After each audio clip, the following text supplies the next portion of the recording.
The Academy's orientation hall buzzed with nervous energy as hundreds of cadets from across the galaxy gathered for their first day.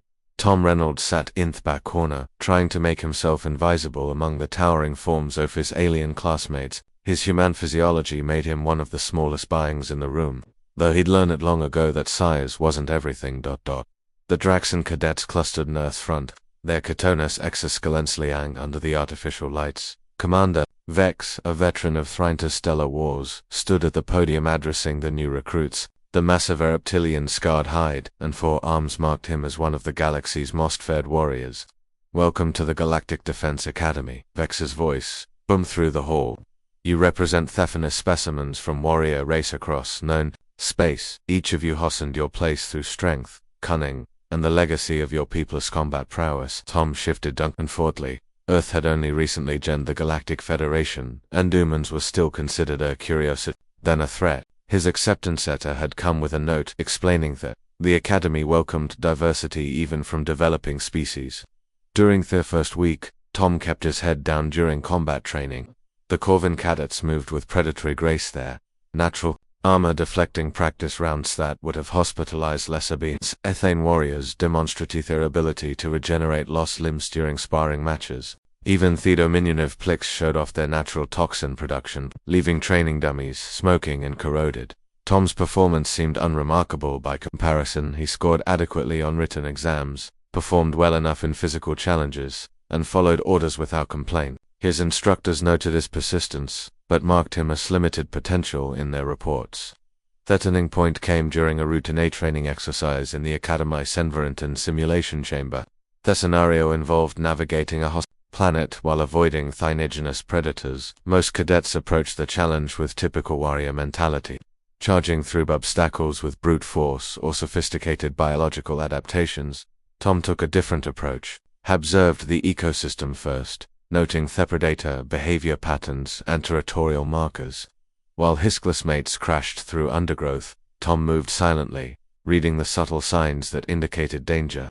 He identified which plants were poisonous, which sounds meant safety, and how to mask his scent from the hunting creatures. The simulation was designated to last 6 hours. Tom completed it in 3, emerging unscathed, while several of his more physically imposing classmates required medical attention for injuries sustained during their encounters with the artificial predators. Instructor Graf, a seasoned Corvine warrior, pulled Tom aside after its exercise. "How did you move through that terrain without triggering a single threat response?" Tom shrugged. "I grew up on Earth. We had to learn to coexist with dangerous wildlife. You watch Euliston, you adapt." Graphs for Eisnerode. Earth was classified as a developing world. "Your species was marked as not pertaining." "We're not pertaining," Tom replied. "We're just." Word of Tom's performance spread quickly through the academy. During the next survival exercise, other cadets began watching his techniques. They noticed how he could predict weather patterns by reading cloud formations, how he found water seemingly barren landscapes, and how he could remain motionless for hours while tracking prey. The revelation came during a particularly challenging scenario designed to test combat readiness. The simulation placed cadets in a war-torn city where they needed to complete objectives while avoiding enemies. The artificial enemies were programmed to be faster, stronger, and better armed than the cadets. Most species approached the challenge with their natural advantages, but Draxans relied on their armor and strength. Decaven used their stealth and speed. Thiething employed their regenerative abilities to power through damage. Town did something else entirely. He studied that enemy patrol patterns for hours, mapping their routes and timing their movements. He identified their weaknesses, their blind spots, and their behavioral triggers. Then he began hunting them. The simulation monitors watched in fascination as Tom systematically eliminated enemy units using improvised weapons and environmental hazards. He turned the enemy's own tactics against them, using their aggression to lead them into traps. He moved through the urban environment like a ghost, striking without warning and disappearing before retaliation was possible. By the end of the exercise, Tom had neutralized more enemy units than any other cadet, despite being physically outmatched by every opponent. The reviewing officer struggled to understand how someone from a peaceful species had demonstrated such effective combat instincts. Commander Vex called Tom to his office the following day. The massive reptilian studied the human with new interest. His predatory instincts finally recognizing something he'd initially missed. "Tell me about your home world."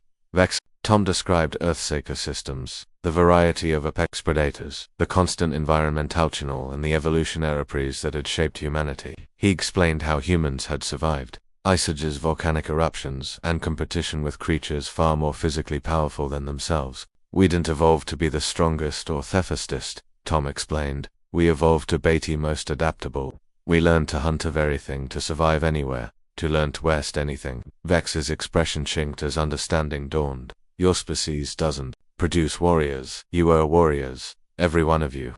The Academy's perception of Tong shifted dramatically. Instructors began studying his techniques, analyzing how he approached problems differently than other species. They realized that humans didn't just fight, they turned everything into a weapon, every environment into an advantage, every challenge into an opportunity. During advanced tactical training, Tom's squad began deferring to his strategy insights. When facing superior forces, other cadets would retreat or charge according to their species' nature. Tom would find the third option, the solution that turned disadvantages into. The other cadets started calling him the quiet one, but their nickname carried respect rather than dismissal. They'd learned that when Tom spoke, his words carried weight. When he moved, it was with purpose. When he fought, it was with an intensity that seemed to come from somewhere deep and profound. By graduation, Tom had earned top marks in tactical assessment and survival training. His combat scores were in the highest, but his strategic thinking had revolutionized how the Academy approached warfare education. Several alien military advisors had requested copies of his training methodologies. As Tom received his commission commander, Vex approached him with a final observation. I've fought across the galaxy, the veteran warrior said. I've faced the most dangerous predators known to science, but I've never encountered anything quite like humanity.